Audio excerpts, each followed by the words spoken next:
Hello, this is next in the series of image to diagnosis, a case of mismatch.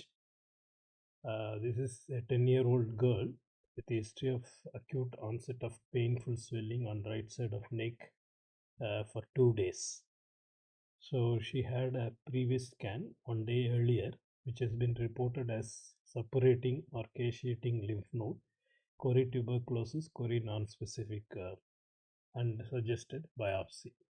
So this was the previous report, and because there was a mismatch regarding the diagnosis, the patient was referred for second opinion. This case scenario is to illustrate the importance of clinical information, knowledge of anatomy, the pattern recognition, and arriving at a specific diagnosis which avoid invasive test and invasive treatment.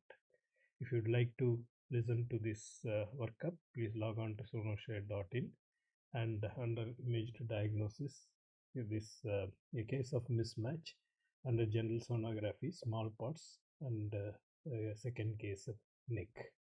Thank you for your patience.